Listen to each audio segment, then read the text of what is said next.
tengo el diseño, voy a la subasta de construcción, me encuentro que el proyecto me sale por encima de lo que FEMA me obligó, yo tengo que regresar a FEMA para pedirle la diferencia.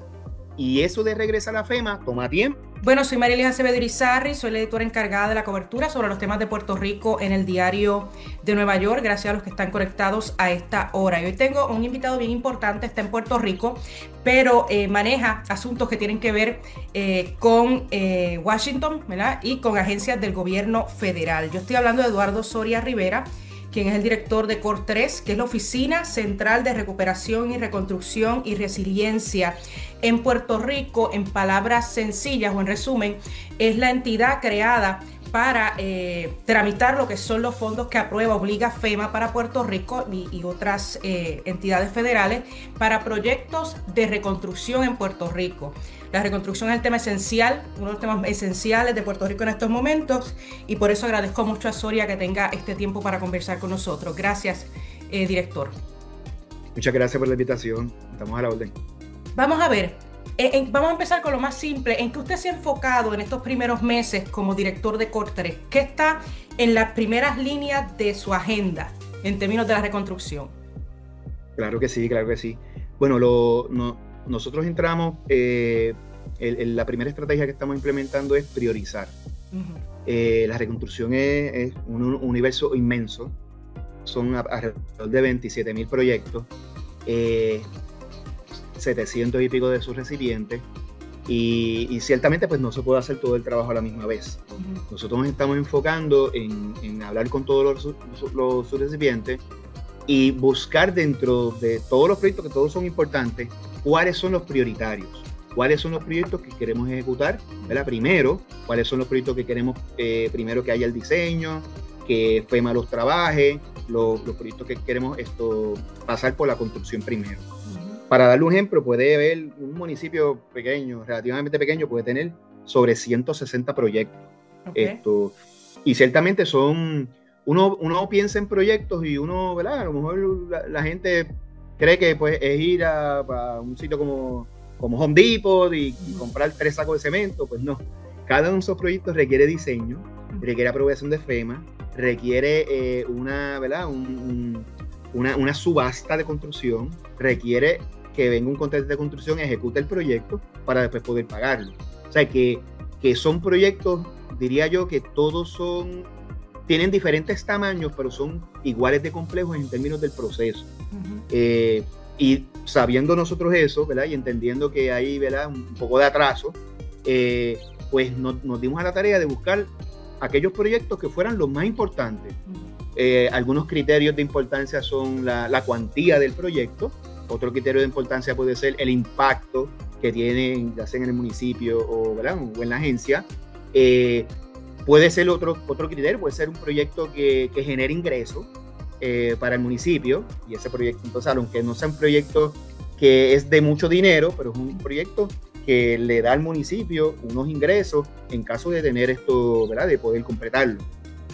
Proyectos, por ejemplo, como turismo, que sean, ¿verdad?, La Guancha, por ejemplo, para poner un ejemplo de un proyecto de Ponce, pues un proyecto importante, porque La Guancha en Ponce es un imán, ¿verdad?, para los turistas. Y ese tipo de proyectos son los proyectos que nosotros estamos dándole más énfasis. Ok. En estos momentos, porque, ¿verdad?, nosotros entendemos, por lo menos yo entiendo más o menos bastante bien, he tratado, ¿verdad?, de entender esto bastante bien de la cuestión de los procedimientos, ¿no? Que de hecho se le critica mucho al gobierno federal, ¿verdad?, porque hay muchos pasos antes de que se traduzca en una obra pública, ¿verdad? Y eso es conocido. Pero en estos momentos, por la información que usted tiene y la evaluación que usted ha hecho, ¿cuál es el mayor impedimento que continúa retrasando las labores de reconstrucción en Puerto Rico, las obras que se tienen ya contempladas? ¿Cuáles serían los factores más determinantes? Bueno, uno solo, no se lo podemos, se puede resumir quizás en 3. Número 1 son las evaluaciones ambientales, ¿verdad?, y de preservación histórica. Eso toma tiempo, no porque FEMA, ¿verdad?, quiera que tome tiempo, sino porque FEMA tiene que consultar con otras agencias esos asuntos. Y a base de las consultas que reciben, pues es que ellos toman una determinación. Ellos no controlan el tiempo que tardan esas agencias federales en contestarle las consultas. Por ejemplo, NOAA, ¿verdad? Y otras entidades de protección ambiental, a veces el cuerpo ingeniero, proyectos que tocan, ¿verdad? Todo lo que toca aguas es complicado porque se meten muchas agencias ambientales, la EPA, por ejemplo, en el caso de la red eléctrica. Esa parte de evaluación ambiental y preservación histórica, le puedo decir que dentro del proceso de FEMA es lo más complicado de superar, porque ni siquiera FEMA lo controla. Ellos consultan con otras agencias y tienen que esperar a que las agencias se expresen. O sea que por lo menos del lado de FEMA eso es un problema. Del lado de nosotros, ¿verdad? De la ejecución, tenemos un poco de problema con el recurso. Todos estos proyectos requieren diseño, para ponerle un ejemplo, ¿verdad? Diseño, para uno hacer un diseño de una obra de construcción, uno necesita usualmente no solamente un arquitecto o un ingeniero, es un equipo. Es un arquitecto, un ingeniero civil, a veces hace falta un ingeniero estructural, o sea, que envuelve un tipo de análisis para hacer ¿verdad? Esos estimados de costos, y esos diseños envuelven un equipo, ¿verdad? Multigeólogos, por ejemplo.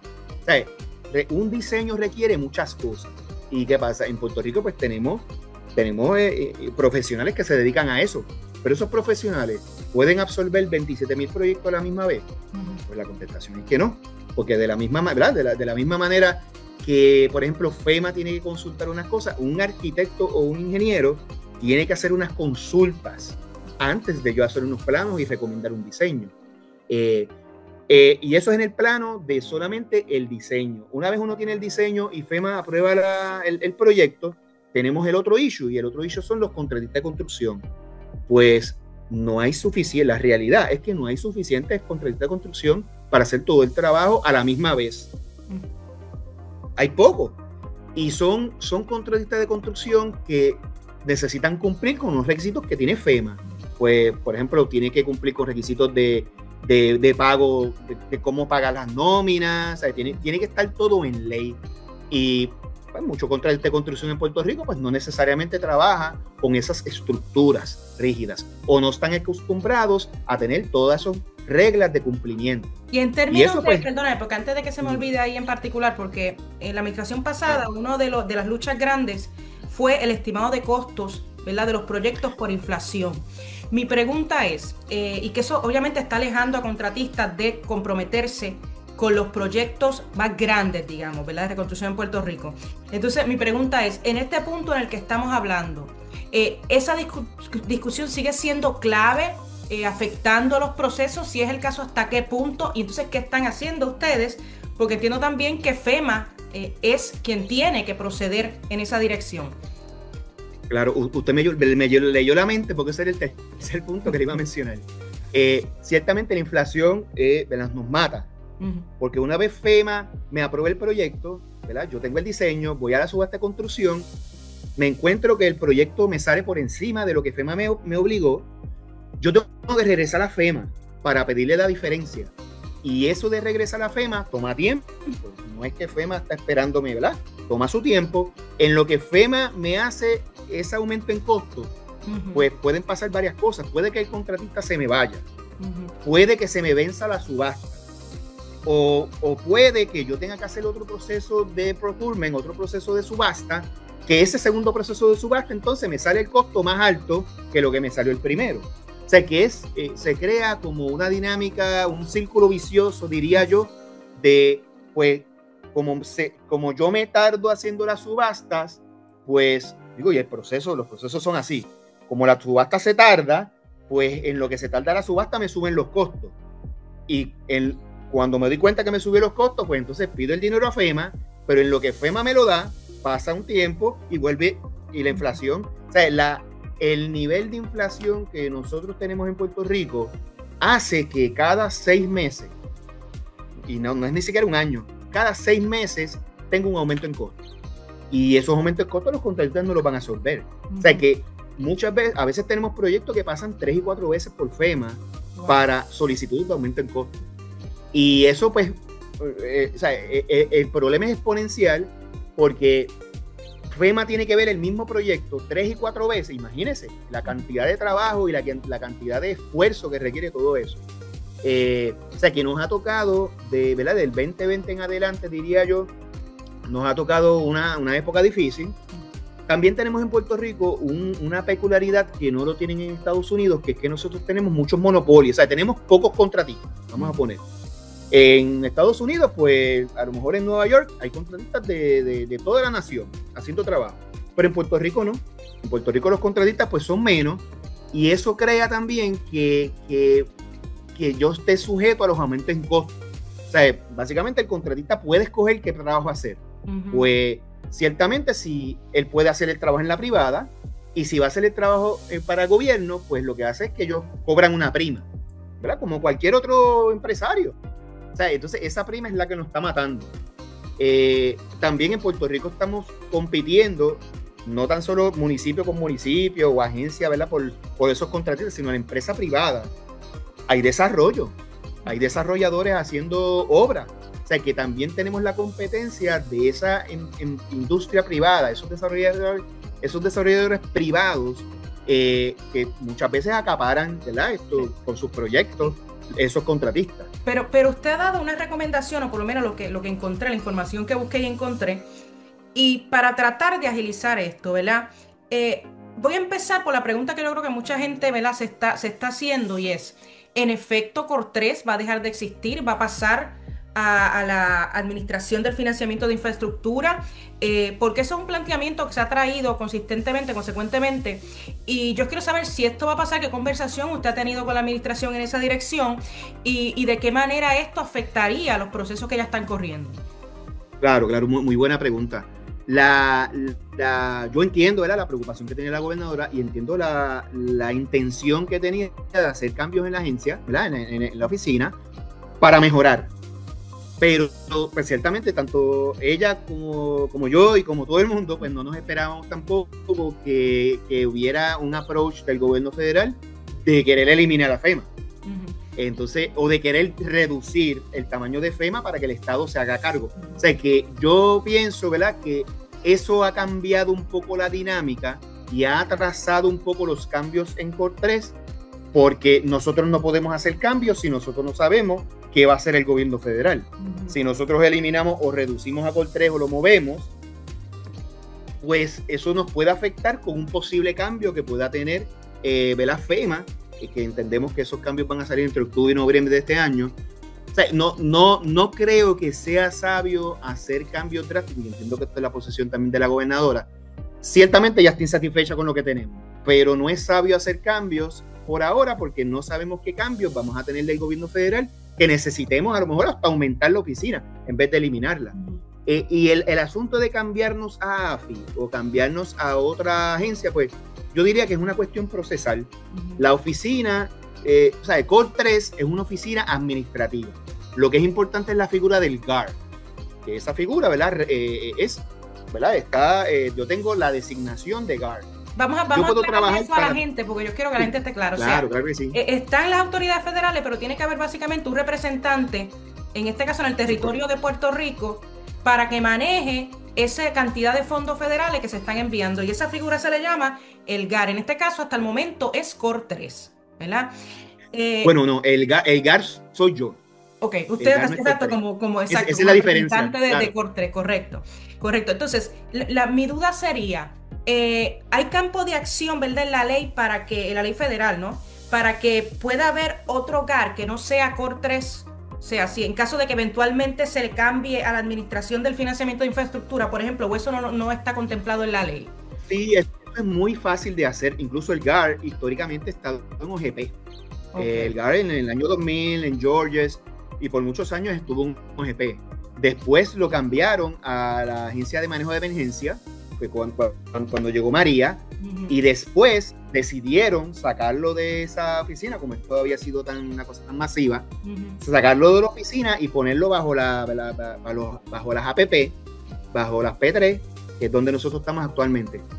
A mí, si me cambian, y se lo voy a poner de una manera bien, ¿verdad? Bien sencilla. Si a mí me ponen en el departamento de la familia mañana, yo hago lo mismo. O sea, porque donde yo esté ubicado no tiene que ver con mi función. Mi función es ser el enlace con FEMA, asegurarme de que las políticas y procedimientos se siguen, hacer los pagos, y yo puedo hacer eso, yo puedo hacer esto desde Fortaleza, puedo hacerlo desde AFI, lo puedo hacer desde cualquier sitio, y incluso la oficina se puede dejar de llamar Col3.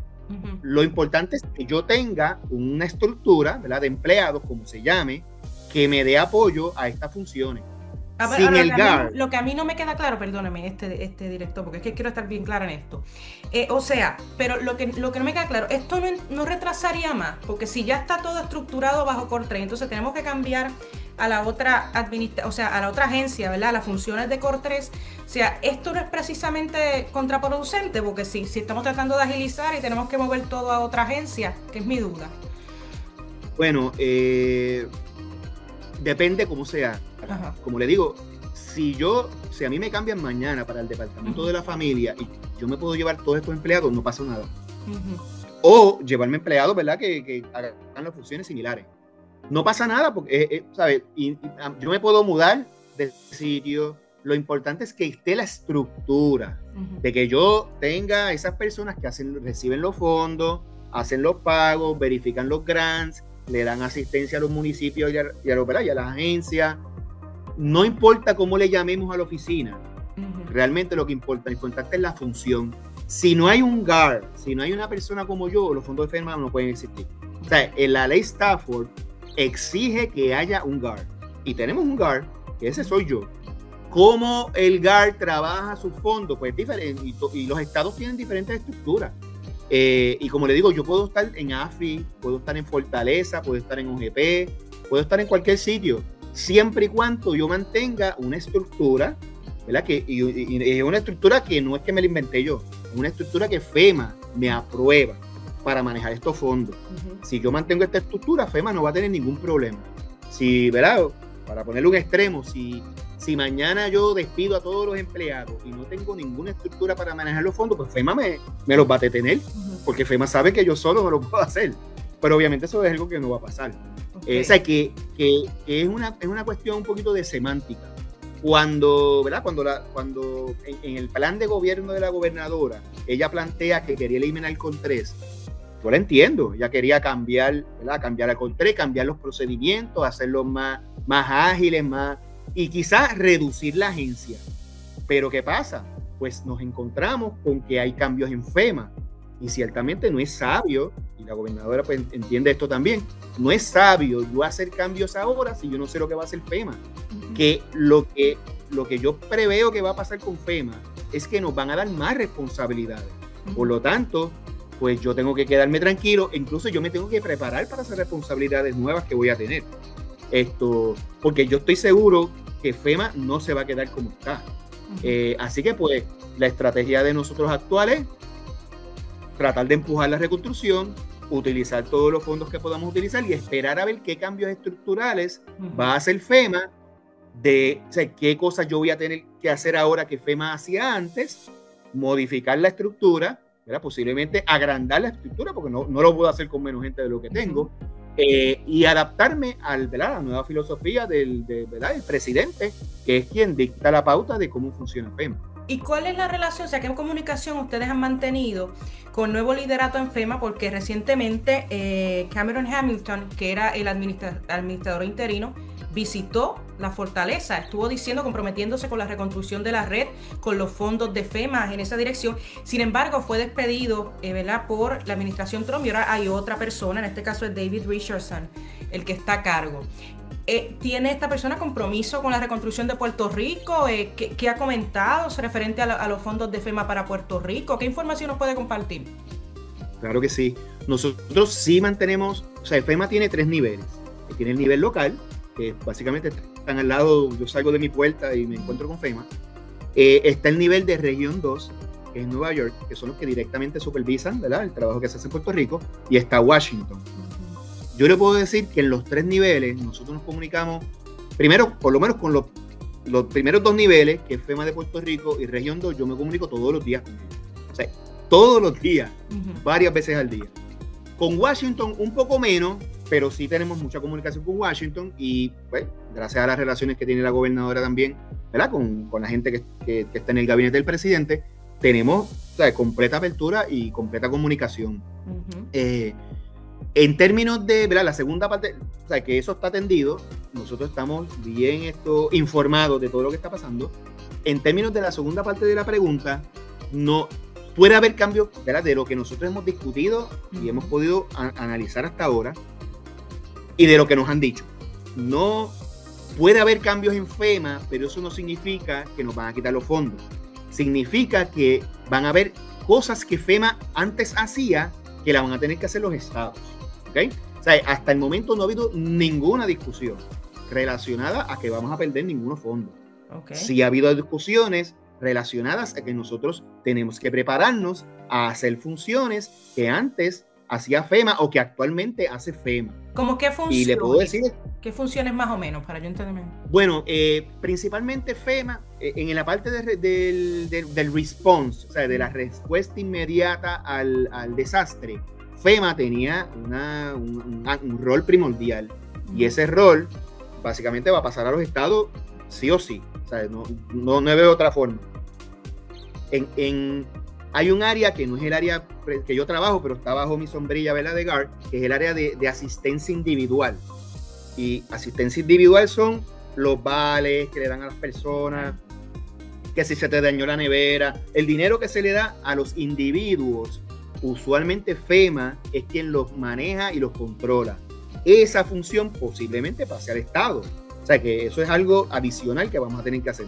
La función de nosotros, que es Public Assistance, que es asistencia pública, que tiene que ver con todo lo que es infraestructura de municipios, agencias, corporaciones públicas, entidades sin fines de lucro. En esa función nosotros vamos a continuar haciendo lo que hacemos ahora y probablemente, o sea, en asistencia pública, FEMA hacía mucho trabajo en la obligación, o sea, creando el PW, creando el grant. O sea, porque en FEMA el grant hay que crearlo. Ajá. Se crea a base de los daños que hay. Mira, se te fue una ventana, pues el grant va a decir que hay que sustituir la ventana, para ponerlo de una manera sencilla. Y esa función de crear el grant lo hace FEMA, en conjunto con su recipiente, ¿verdad? Pero es principalmente una determinación de FEMA. Lo que nosotros trabajamos es que ese grant se maneje bien, los pagos que se hacen para sustituir esa ventana, con el closeout, ¿verdad?, que tiene que ver con el cierre del proyecto, y el monitoreo, ¿verdad?, continuo que se le da. O sea, básicamente, para ponerlo en palabras sencillas, FEMA crea el grant y yo me aseguro de los pagos. Y yo me encargo de los pagos. Que ahora con el nuevo modelo, bien probablemente lo que nos van a dar es un block grant. Que eso es, vamos a decir, en vez de yo darte 20, qué sé yo, 12,000 grants pequeños, yo te doy uno grande y de ese grande tú creas los pequeños, tu estado creas los pequeños. O sea que nos van a dar una asignación en bloque. Y esa asignación en bloque las tenemos que manejar en los estados. Eso es lo que probablemente va a ocurrir. Pero tenemos la capacidad, porque es que uno de los planteamientos es, ¿verdad?, que es lo que le preocupa a mucha gente, es, pero tiene la capacidad Puerto Rico de asumir esa responsabilidad, porque uno lo piensa y dice, no, pero entonces van a necesitar más empleados locales, porque incluso estando FEMA en Puerto Rico ya había una escasez de empleados. Entonces, ¿qué análisis usted ha hecho en esa dirección? Claro que sí, muy, muy buena pregunta. Yo le puedo decir que se piensa, por lo menos los recursos económicos, FEMA no los va a dar. O sea, que eso no va a ser una preocupación. El recurso humano, yo estoy aquí todos los días, ¿verdad? Son puertorriqueños. 90% de las personas que están ahí son puertorriqueños. Si FEMA deja de hacer eso, esas personas lo que tienen que hacer es cruzar el pasillo, venir a mi oficina, coger un contrato conmigo y no pasó nada. Porque son gente que no son de Alaska, no son de Groenlandia. La mayor parte de la gente que están aquí trabajando con nosotros en estos proyectos son puertorriqueños. Y eso quizás algo, pero puertorriqueño puede haber uno que otro líder, ¿verdad?, que viene de Nueva York o viene de Miami, pero le puedo decir que 90% de las personas que están ahí al lado viven, ¿verdad?, en Carolina, en Levittown, en Toa Baja. No son gente que vienen de países extraños. Y por eso es que yo no tengo preocupación, porque ellos sí tienen el expertise. Y esas personas lo que van a hacer es pasarse de ser un empleado federal a ser un empleado estatal y hacer el mismo servicio que dan actualmente. O sea que eso no representa necesariamente una preocupación para nosotros. Te puedo decir que la única preocupación que yo tengo es lo que hagamos para transicionar. Ajá. O sea, que transicionar de una cosa a otra, pues es una preocupación, ¿verdad? Porque yo no quiero que se me atrase la reconstrucción. Pero si se hace una transición ordenada y estructurada, yo no creo que vaya a haber ningún problema.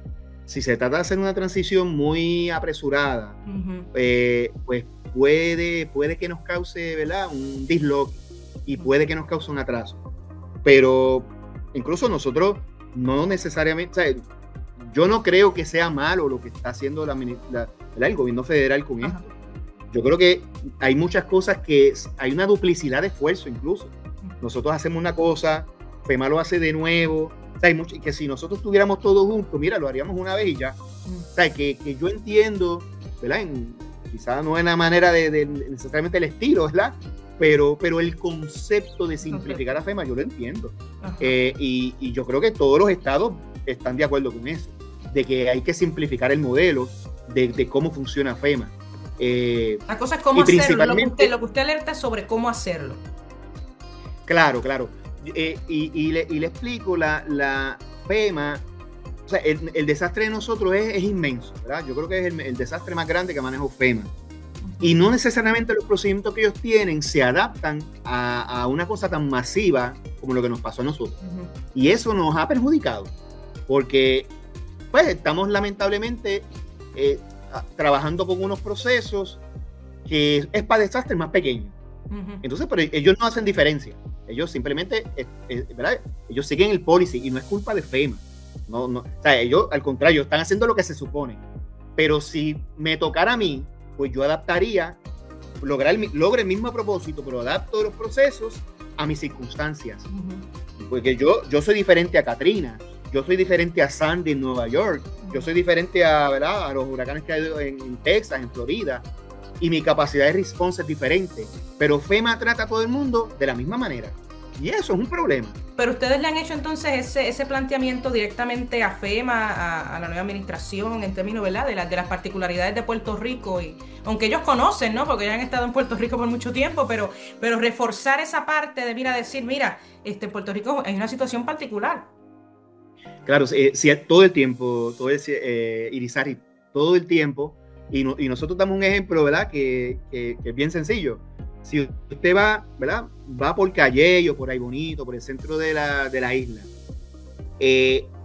usted está en una carretera, pero realmente gran parte de esa carretera son puentes. O sea, no es una carretera, es un puente. O sea, es un puente gigante. ¿Por qué? Porque eso está bordeando la montaña. Y, ¿sabes? Si uno no vive en Puerto Rico y conoce cómo funciona Puerto Rico, uno no lo sabe. Uno piensa que eso es una carretera. Y arreglar un puente, déjeme decirle que es mucho más difícil que arreglar una carretera. Porque un puente puede tener un pilote de 30 pies o de 40 pies y uno no lo ve. Uno piensa que eso es una carretera, pero no, es un puente. Y hay miles de puentes. O sea que la topografía de Puerto Rico es un challenge. O sea, no... Florida, pues tú tienes un plano. Y pues, Texas tienes un plano. Pero Puerto Rico tú tienes una montaña. Tienes una montaña con, ¿verdad?, un espacio de playa, pero Puerto Rico es un 90% una montaña. Y construir en una montaña es mucho más difícil que construir en un plano. Así que pues, y nosotros recalcamos eso todo el tiempo, eso aumenta costos, complica los diseños, complica la construcción. Pero como yo digo, eso es parte ¿verdad?, de vivir aquí en Puerto Rico. En términos de los municipios, porque usted también ha mencionado la importancia de los municipios en toda esta gestión. ¿Cómo se deberían estar integrando de mejor manera a lo que son los procesos, ya sea a través de COR3 u otras entidades? Si queremos mejorar esto, ¿no?, avanzar. 100%. Nosotros desde que llegamos, nuestra prioridad son los municipios. Y nosotros hemos hecho una distinción. Hay unos municipios que no necesitan nuestra ayuda, que básicamente corren solos.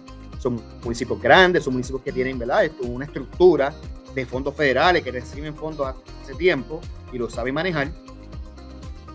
Incluso hay municipios que hacen el trabajo, ¿verdad?, con su propia fuerza laboral y con su propio equipo. Esos municipios no tienen problema, pero esos municipios son 10 o 15.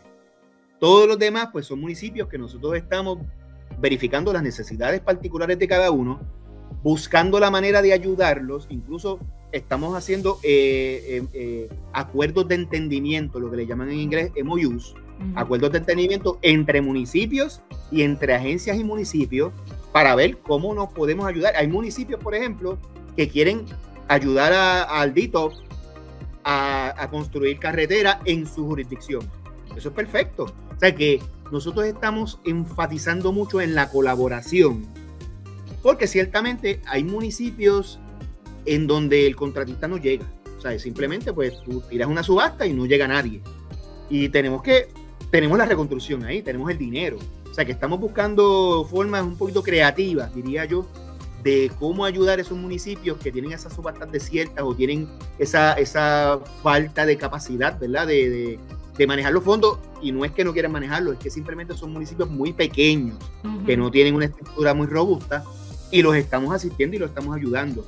Y estamos incluso fomentando muchos acuerdos de colaboración para que un municipio ayude al otro, para que el municipio ayude a la agencia estatal o que la agencia estatal ayude al municipio. Porque hay municipios que no tienen opción. Hay municipios que no tienen opción. Pero tienen con todo que ver lo que, cómo... Sí. perdóname, con todo lo que nosotros, ¿verdad?, hemos discutido, incluso ahora se ha impuesto una revisión adicional, entiendo, de FEMA para los proyectos y demás. Recuerdo que el anterior director de Cor3 había mencionado una fecha tentativa, ¿verdad?, para ver un Puerto Rico quizás más concretamente reconstruido, y mencionó la cifra, el número del 2032, estamos en el 2025. O sea, ¿se puede hacer un estimado real de cuándo pudiéramos ver a un Puerto Rico realmente reconstruido con los fondos que han sido asignados desde María? ¿Cuánto más se pudiera extender estos procesos? O sea, un marco realista que nos pueda brindar. Claro, por lo menos proyectos de impacto que se puedan ver, yo estoy seguro que dentro de los próximos 3, 4, 5 años los van a ver. Hay proyectos, como son tantos, hay proyectos que se van a tardar años, o sea, se van a tardar más de 10 años, papá. Y le voy a poner un ejemplo. Nosotros tenemos 3 billones de dólares para arreglar lo que le llaman las represas. Oaxaca, los dams, las represas. Hay 3 billones. Pero ¿qué pasa con esos 3 billones? Pues el diseño de las represas tarda 5 años. El diseño nada más. Y la construcción de la represa tarda 5 años más. Y eso solamente lo puede hacer el cuerpo ingeniero. O sea que incluso el cuerpo de ingeniero, con todos sus recursos, tarda años en hacer este tipo de proyectos. Porque son proyectos complicados. O sea, son proyectos estructuralmente difíciles. Y eso no hay forma de que yo le pueda decir que se va a hacer antes. Hay proyectos, por ejemplo, como que son de impacto, pero se van a tardar unos 4 o 5 años. Le puedo decir el de la Valdoriotti. Usted sabe que Condado se inunda. Y el proyecto para resolver las inundaciones en Condado es ¿verdad?, unas mejores bombas en la Valdoriotti. Usted sabe que en la Valdoriotti pues hay unas bombas que son las que recogen ¿verdad?, el agua y la depositan en la laguna. Pues nosotros necesitamos 3 veces las bombas que están ahí. O sea, que es el triple de lo que hay. Ese proyecto es un proyecto de aproximadamente 500 millones.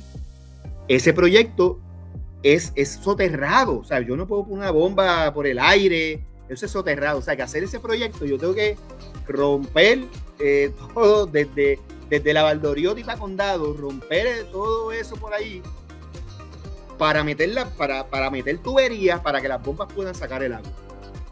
Tremendo proyecto, porque le vas a resolver la vida y la cuestión de inundación. Ese problema es un problema que lleva 30 años allí. Es un proyecto de 500 millones, FEMA nos va a dar el dinero, pero un proyecto que yo no le puedo decir que se va a hacer en un año o 2, porque es un proyecto soterrado que vas a tener que romper la carretera. Y pasas por el residencial Lloren Torres. O sea, es un proyecto complicado, pero es un proyecto que yo diría que por esos 500 millones vale la pena esperar 5 años. Porque es un proyecto que va a resolver un problema que es enorme para esa comunidad. Me quedan 2 minutitos, pero esta es una pregunta que mucha gente se está haciendo. ¿Cuándo Ajá. Luma va a despejar la vegetación en las 5 regiones? Sí, Porque ya ya, se ya ese supone proyecto. que empezara en el 2023 y ya lo que lleva más que San Juan, y recientemente se aprobaron las otras, con esta decisión de la orden del Departamento de Energía, ¿verdad? Diciéndole a Luma, mira, tienen que avanzar con el despeje de vegetación. Cu- ¿Cuándo se va a completar esto, Soria? Bueno, precisamente ayer estábamos hablando del tema, que entiendo que hay 5 proyectos aprobados, ya ellos empezaron, o sea, ya el proyecto empezó. Sobre la orden del Departamento de Energía, como funciona el gobierno es que esa orden, o sea, todavía FEMA no nos ha dicho que ha implementado la orden, porque FEMA necesita guidance, o sea, FEMA necesita ¿verdad? No, no es la orden nada más, FEMA necesita una explicación de cómo se va a aplicar eso a FEMA para ellos aplicarlo, para que después, o sea, que estamos hablando de que eso va a tardar unos cuantos meses. O sea, que el que exista la orden no significa que se resuelve el problema. Es bueno y es positivo, pero el efecto lo vamos a ver a largo plazo. No lo vamos a ver hoy ni mañana. ¿Por qué? Porque las agencias federales funcionan así. La agencia federal, si no le dicen cómo implementar la orden, pues no la pueden implementar. Pero Luma está haciendo lo que tiene que hacer, presentando la documentación como la tiene que presentar a tiempo, a FEMA, o no. Bueno, eso es una pregunta muy general, pero a veces sí, a veces no. Estamos nosotros encima de ellos todo el tiempo, tratando de ayudarlo, ¿verdad? Esto a que lo haga. Yo le puedo decir que cuando yo llegué en enero, estaban bastante graves, diría yo. Ahora están un poco mejor, está fluyendo la cosa más, ¿verdad? Más normal, pero sigue siendo un trabajo titánico. Estamos hablando de cientos de millones de dólares en factura. O sea que bueno, la contestación es que estaban graves, están mejorando, y por lo menos mientras yo y la administración de la gobernadora estemos aquí, vamos a estar encima de eso, y lo que pueden hacer mejorar, porque no les vamos a dar ninguna oportunidad de empeorar ni de quedarse como están. Todo, el SAL de Energía, el subsecretario de la Gobernación, el secretario de la Gobernación, todo el mundo está encima del tema, créame. Y la gobernadora todas las semanas tiene 2 y 3 reuniones relacionadas a esto. O sea que no va a hacer falta de, ¿verdad? De presión, como se dice. No hace falta de seguimiento. Claro, y yo estoy seguro que con el seguimiento que le estamos dando, controlamos un poco mejor ¿verdad? La situación. Okay. Antes, pues, no, quizás había más flexibilidad, nosotros no estamos dando flexibilidad, estamos bien estrictos. Bueno, pues muchas gracias, Soria, por su tiempo. Ahí escucharon de primera mano cómo van las labores de reconstrucción en Puerto Rico bajo la reciente administración. Que tenga muy buen día y gracias por su tiempo. Tremendo, un placer, un placer. Bueno.